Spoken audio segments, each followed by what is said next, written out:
Yes, we are live on iHeartRadio, Spotify, on all the podcast platforms. And fans, you already know about the Spreaker app on my phone. You guys can tune in there and also tune on Spotify and iHeartRadio. But put your questions into the Spreaker app as always, as we have every guest on the show. We will take, if the guest has time, we'll answer some of your questions.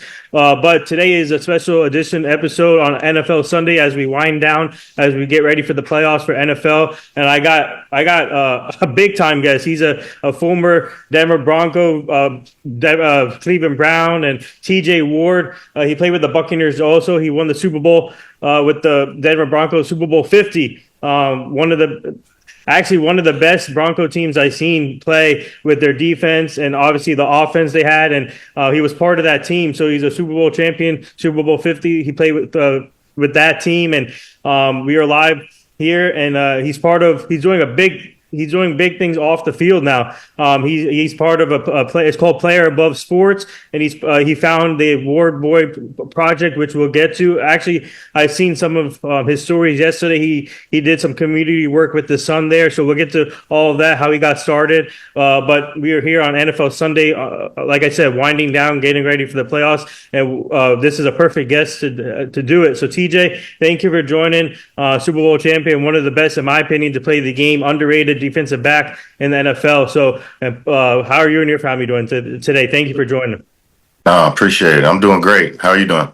Good. Thanks. Like I said, thank you for coming on and taking your time out of your busy day to join us. But before we get to your career and journey, tell our fans, obviously yesterday's games was crazy with the Broncos and Bengals game especially, but talk about what are your thoughts so far as we wind down here, getting ready for the playoffs and all these teams, all the top teams getting ready for the ultimate goal.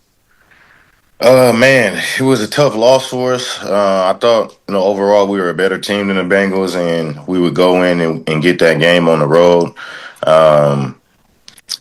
Their defense isn't very good, and we have a young offense, but we have some playmakers, and we have the ability to put up points. So, I thought, of course, their offense is one of the best in the league against one of the best defenses in the league. So I thought that would be, the matchup, and it pretty much was until the end.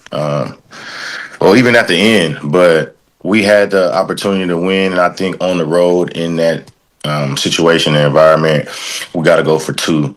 We had an amazing catch by Mims, amazing throw by Bo, and you get that close, man, you just got to go for it and put all your eggs in one basket. But they decided to kick the field goal and still had that opportunity to win after that. So even then, it's like, what do you say?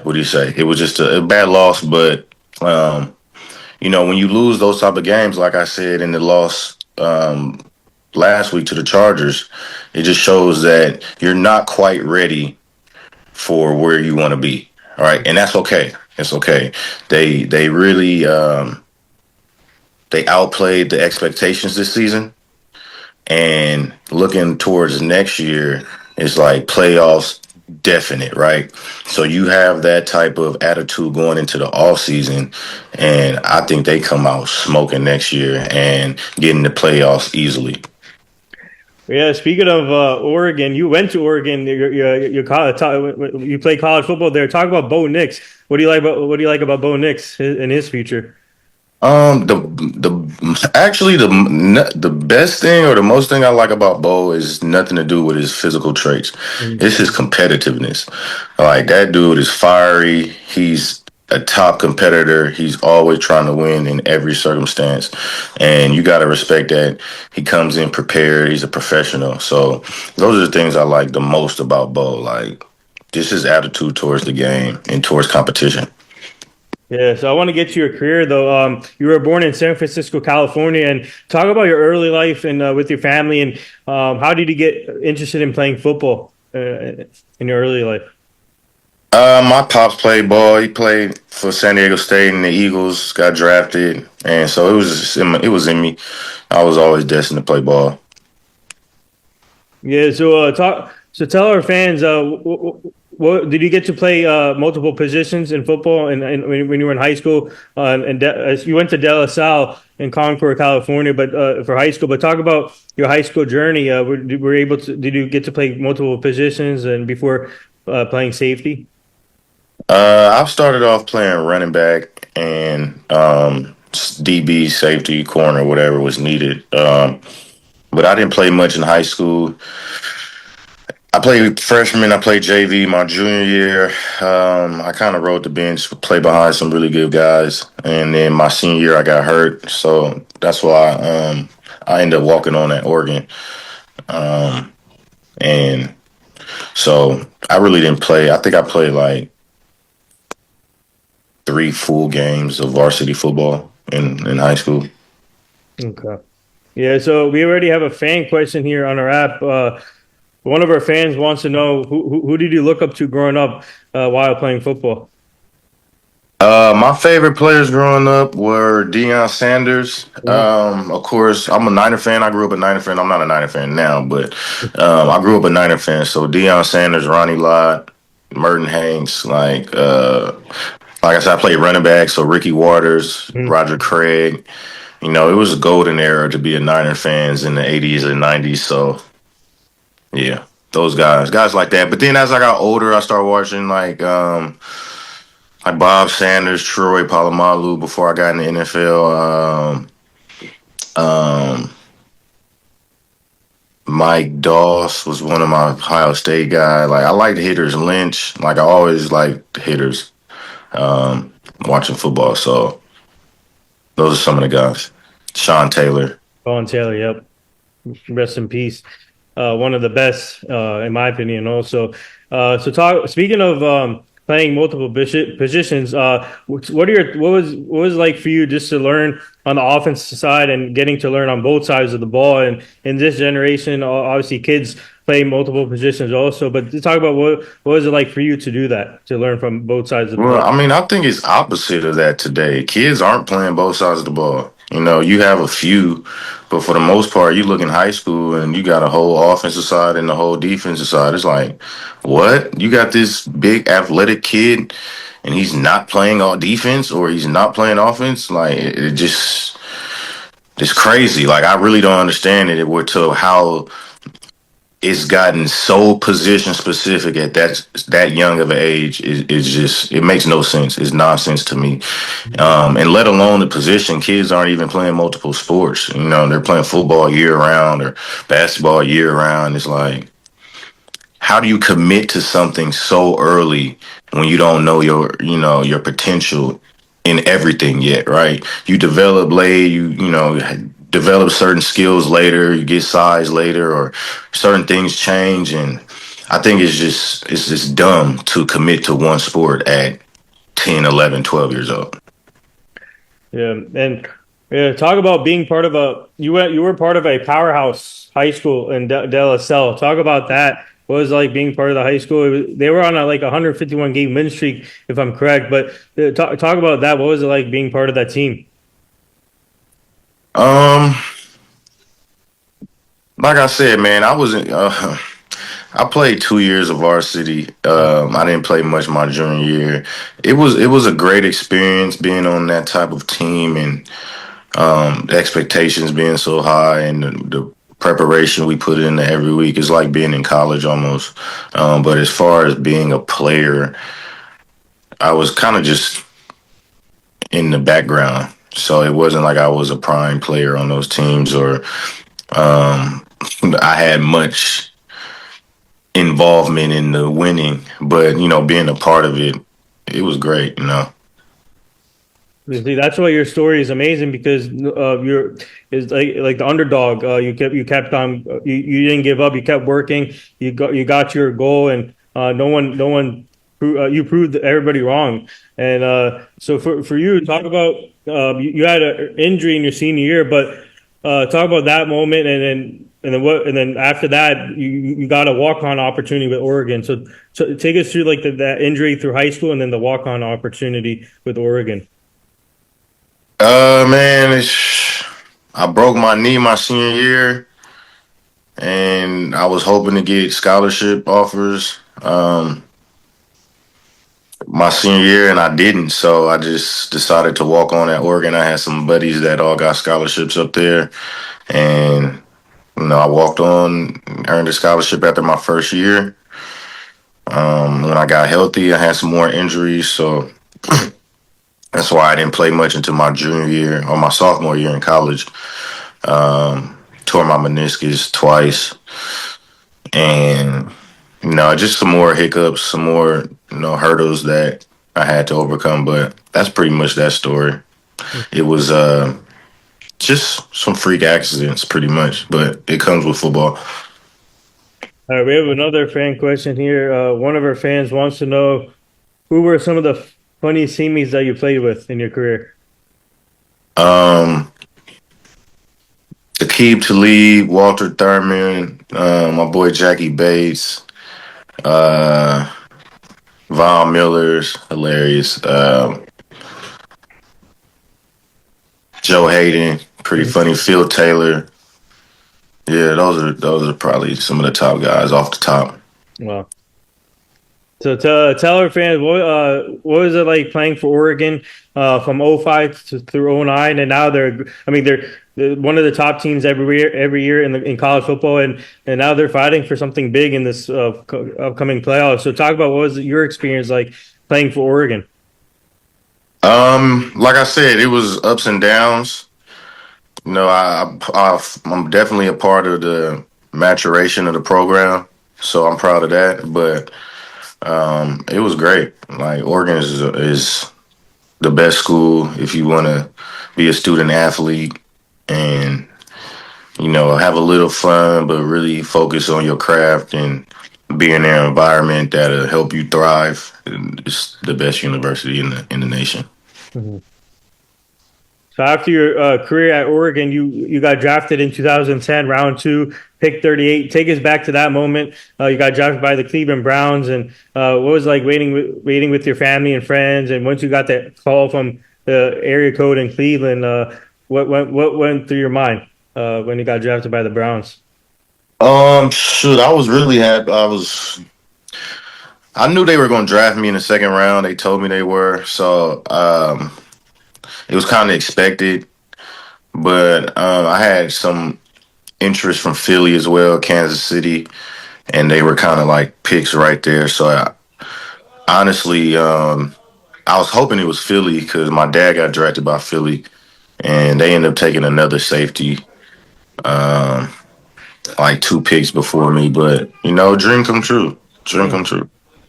Yeah, speaking of your father, talk about your father a little bit. What was he like as a player and playing? You've been obviously in college and also the NFL with the Eagle. What was he like as a player? I'm not sure. I wasn't born. But nah, his friends. Yeah, he played DB and running back as well. So he was at the player like myself. Hmm. He played defense. Yeah, he played cornerback. Oh wow. Okay. Yeah. Yeah. So we have another fan question here. One of our fans wants to know. Speaking of multiple positions, they want to get your TJ. They want to get your thoughts on Travis Hunter from Colorado. They played yesterday, obviously, but they want to get your thoughts on Travis Hunter. I missed the game yesterday. Who won? Colorado lost, but BYU won. BYU is a tough program. But I love Travis Hunter. He's an amazing talent. Great kid. Is I think he'll be a top five pick in the draft. Shoot, I don't have nothing but good things to say about Travis Hunter, man. He's like he does things the right way. He's a great role model for the kids that's watching and trying to imitate him. So shout out to Travis Hunter for sure. Yeah. Um, and you once you got into Cleveland Browns in your rookie year, you got in 2010. Coach Eric Mangini was your coach, and talk about your experience there for the 3 years in Cleveland. What was it like for you? And playing with great teammates like Josh Cribbs, Joe Thomas. I can go down the list here. You had a great defense also, but talk about what was it like the beginning of your career in Cleveland? Oh man, it was tough. It was fun. It was tough.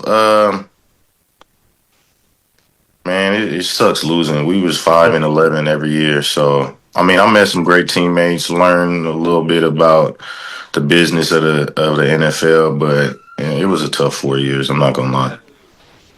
Yeah, but once you got after Cleveland, you went to Denver for 2 years, and that's where you won the Super Bowl. And when you had DeMarcus Ware and all, but talk about that moment transitioning from Cleveland to Denver and playing with the great team and and then eventually winning a Super Bowl in your career. Yeah, I just wanted to go to a winning establishment, a winning team, a winning culture. So it was a complete night and day once I got to Denver. Just from the inside out of operations to the way we prepped, it was just night and day. Everything I kind of expected, but even from the personnel in the locker room, Peyton Manning, DeMarcus Ware, like you said, Bob Miller, it was night and day. And I can't forget my guy Owen Daniels too, and all. OD came later. OD came my last year there, Oh, he came last. Yeah, that's right. Yep, he came your last year there. Yep. So it's or my second year actually. yeah, Yeah, Super Bowl year, so second year. Yeah. yeah. I really don't remember what other teams were interested. Keep it 100. I know I chose Denver just because they had came off the Super Bowl the year before. I didn't feel like they had any defensive stalwarts besides really Vaughn and Chris, a Mhm. couple other guys. So I just felt like I could fit there and it'd be my best shot at winning the championship. All right, we have another fan question here. One of our fans wants to know where do you keep your Super Bowl ring? I keep my Super Bowl ring in a safe. Safe. Yeah, I don't bring it out hardly ever. Hmm. Yeah. Speaking of that Super Bowl, take us back to that. And you obviously played with Peyton Manning was your quarterback, and yeah. So you guys played the Carolina Panthers in Super Bowl 50. So talk about that moment and obviously going into the game and. After winning the game, you got obviously celebrating, but talk about that Super Bowl year when you guys played the Panthers. Oh man, that Super Bowl year was a credible year. A special year, special teammates. Um, like every game we won, pretty much at the end or some type of miraculous form. But that year was incredible, man. It's a special year. Uh, Injuries, everything, would deter us from winning that year. But we found a way, made a way. Yeah, and speaking of, talk about being talk about the safety. What for you? What did it mean for you to be a safety in the league? And is one of the important positions also in the NFL. But talk about what does it mean to be a safety and being on the defensive side and what was it? What was the key for you to be a great safety in the league? When you safety, I think you just have to be a natural leader. You got to be able to, command others without being dominant. It's like I don't know. It's an energy about the position. It's a utility. It's a variety. It's just a Army Swiss Army knife position, and you gotta be smart, physical, athletic. I know everybody says corner is the hardest position to play. I think maybe physically, but as far as just the overall hardest position to play on defense is the safety. You got to play deep. You got to play on the line. You got to blitz. You got to cover tight ends. You got to cover receivers. You got to cover running backs. You got to play the spy or a quarterback spy, and half the time the quarterback is the best athlete on the field. You know, you got to take on offensive linemen blocking. You got to take on receivers blocking. You just got to do everything. You have to be prepared for anything at any moment. So that's why safety is the hardest position on the play. You have to communicate with everybody. If I'm the safety, I got to communicate with the right corner, the left corner, the D end, the linebacker, the D tackle, maybe. So you have to be able to speak vocally on the field, and that takes a lot of energy. So Safety is hands down the hardest position on the field. Yeah. So I remember watching your Super Bowl against the Panthers at my friend's house at a Super Bowl party, and when we saw you guys celebrating, it was a great moment. Obviously, seeing you guys celebrate at the on the field, but for you guys, what was the first thing you guys did after all the post game stuff was done and you guys were done with the locker room? What was the first thing you guys did after all that?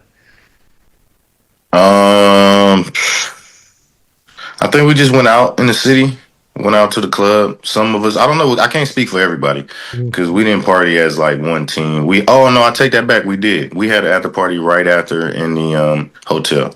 That's what we did. Oh. Yeah. So for you, Seller fans, was it tough for you to leave the Denver Broncos? And in 2017, you went to the Buccaneers. But was it tough for you to leave that team? Did you expect to stay there throughout your career, or how tough is it for you to leave that team and go to the another to go to another team in Tampa? Well, it wasn't tough.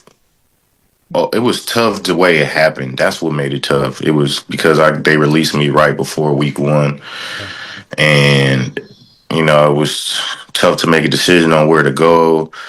I had never dealt with a situation like that, and it was just tough. Like they didn't really give me no time to do anything, so that's what made it tough.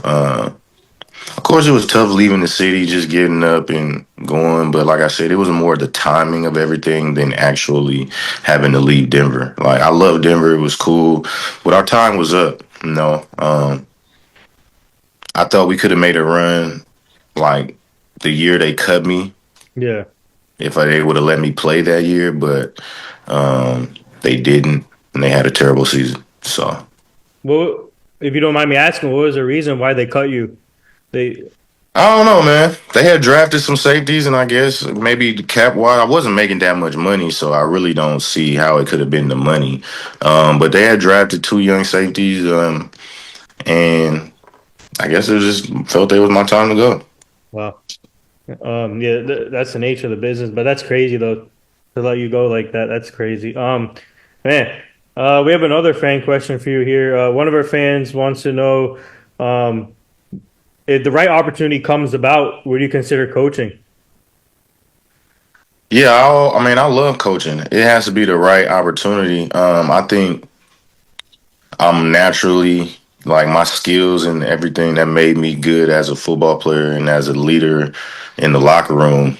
I'm naturally suited to do that, with the younger generation. So if the right opportunity, for sure, I absolutely coach. And we have another one here. They want to know some of your who do you like to watch now on the defensive side, like at your position that you played? Oh man, it's tough, man. It's I don't like watching the position. Mm, It's that bad, Derwin James is one guy. I still like watching kind of guys that are still kind of close to the era of I play, like Buda Baker. yeah. Um, my dog, Speaking of man, Bruce Baker, he just signed an extension too. yeah, Yeah. congrats to that guy. He made a lot of money in his career. Um, who else are some guys? How? Oh, I don't. I really. like I said. I don't. Oh, I like Minka. Minka be playing yeah, Fitzpatrick. But like I said, it ain't too many guys that really are playing it how it's supposed to be played. They done put a collar on the position with all the penalties and shit. yeah. So I want to get to your the company that you're with. It's called Players Above Sports, and also we'll get to your foundation. But talk about when did you start get partnered up with Player Above Sports? No, I didn't part. I mean, I started it from Oh, ground up, so it's my company, and it's an agency, full service management agency, NIL, pro basketball, football. We'll be getting into some other sports shortly, but whatever you need, man, we're here to represent, and with a player's perspective, player's mindset, but with the ability to surround yourself with a great team and a cast of team members that are at the top of their fields. yeah. Speaking of NIL deals, what are your thoughts on that now in college? is a big thing now in college for these athletes. What are your thoughts on that? I love it. Mhm. I wish they would have had it when I was in college. I know. Shit.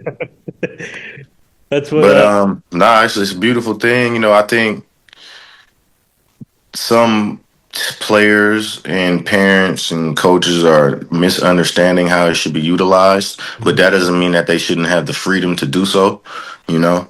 But once they kind of get a better understanding that it's not just, oh, I don't like it here, let's transfer, or Yeah. because you're going to see like this year it was double as many, triple as many players in the transfer portal as it was the first year.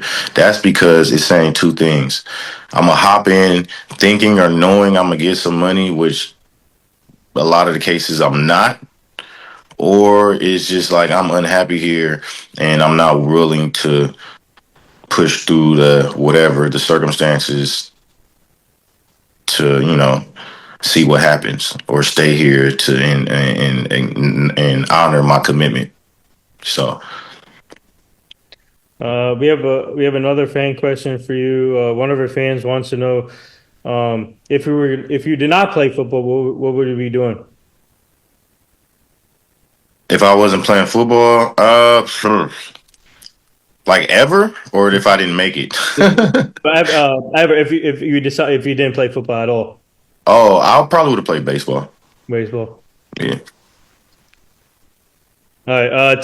Tell our fans about your Word Boy project. And like I said, yes, at the beginning of the show, I saw some of your stories yesterday. You were Yeah, yesterday we went to the food bank, Contra Costa and Solano County Food Bank, and helped bag up.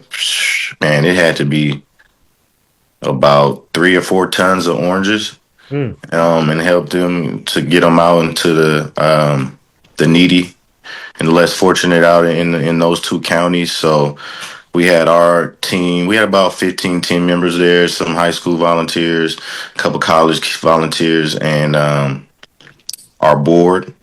And it was a beautiful day. We just sat there and bagged up all these oranges and sent them out. So, it wasn't nothing too major, but, it's still out there, still, trying to help the community. So, that's amazing. And when did you start the foundation? this particular this one named War Boy Project, we started 2 years ago, but I've had the TJ War I've had a foundation since I've been in the league. We just changed the name a couple times. Okay. Um, yeah, we'll take one more fan question here. One of our fans wants to know who was the toughest quarterback that you had to face throughout your career? Tom Brady. Tom Brady.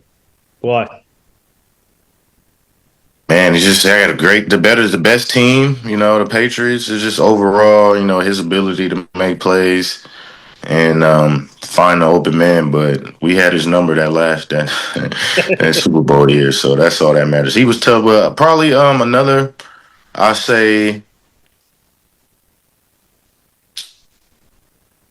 when I played against Peyton, of course, when I was in Cleveland, um, Vic Mm-hmm. Vic was tough. Russell Wilson was tough in Seattle. He was tough. Yeah, those are probably the four. Yeah, Speaking I of, say. Yeah. mhm. Yeah, speaking of Michael Vick, by the way, congrats to him at Norfolk State, and also you saw Jason Jackson get a job here. Yeah. Your thoughts on all these former players getting, especially at HBCU schools, which is a big thing now. Deion Sanders started the trend, and then Eddie George. So talk about that. What are your thoughts on all that? Man, it's about time. Yeah, Give us our respect. yep, Give us our mental respect. Like as physically good as we are and all that, we know this game better than anyone. We've played it. We've been there. We don't need to go through all the stages of being an intern, doing this and doing that. We played for 12, 15, 30, 20 years. We put our work in. Let us come in, lead these men, hmm, and be coaches. Like stop gatekeeping. They're gatekeeping the coaching because it's the only, I guess, availability for people that's not playing the game, right? If you don't play the game, you want to coach or you want to talk yeah, about the game. And that's respectable, right? Just because you didn't play don't mean that you don't know the game. I'm not saying that at all. I played for great coaches that didn't play professionally, not didn't play at all. You know what I'm saying? So that's different. You have to play. I feel like you have to play the game at some point, right? yeah. At least high school. At least high school, Yeah. right? Yeah. So, um, yeah, man, it's about time, man. I see. I hope I see more, and I hope I see more on a bigger level Hmm. because you see how these players respond and react to. I'm not gonna say every ex player because every ex player is not gonna make a good coach, Yeah. but most of them have that relatability. You see it with D'Amico Ryans with the Texans. You see it in Detroit. Dion. It's like a relatability that you cannot get from anyone but an ex-player. Eddie George, Yeah. he's doing great things at the HBCU. So there's, even with my agency, that's what I'm trying to bring to this side. Coaching is one thing, you got playing, and then you have the representation side. And that's what I'm trying to bring to the representation, the player aspect, the player concern, cares, planning, all that type. Hopefully you get an opportunity too to coach soon somewhere. Yeah, so it's and this is huge to see all these, especially for Michael Vick and Deshaun Jackson, and obviously Deion Sanders and Eddie George. Is a big time move here also. And for you, we like to talk about families on this show. So talk about your family and having your back from day one throughout your career and having the support from them because you guys travel a lot throughout your career and just talk about your family being behind your back from day one of your career. Yeah, my family, we do. We're really tight. So we grew up traveling and playing all sports, track, basketball, football. So it really nothing had changed my entire life. Like see college, they come to see my games, they go to see my brother games. The pros, they come to my games. My brother played for the Falcons, they go to his games. So it was just progressed from Pop Warner to high school to college to the pros, and now my son is almost to the age where he's about to play sports, Oh, and wow. my brother has two girls, but they're playing sports as well. His oldest daughter's she's super athletic, like she's like a little tank. Mm. I said, man, if she was a boy, she'd definitely be your mini me. But she's so athletic, so it's about to start all over, man. The cycle with the wards, and I'm Yeah, excited for the new generation. that's awesome. And can we see your son playing football? Maybe, man. I really want him to play baseball. So I'm definitely gonna let him play everything. I want him to play everything: basketball, baseball, football, track. I want him to try everything to see what he likes.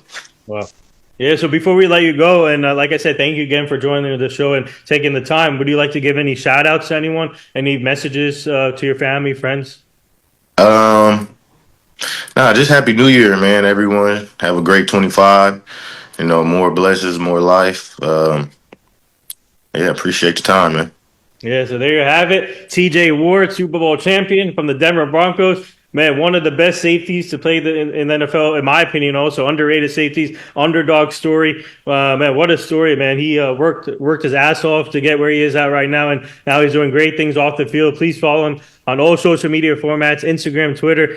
We'll stay connected, obviously, and if vice versa, I mean, if you need help with anything with your foundation or your agency, we can help you out with that. And but keep up the great work, man. And thank you again. And hopefully we can connect in person if you guys come visit New Jersey or if I come visit there. And will you be at Fanatics Fest in June Where's that at? in New York, Javits Center?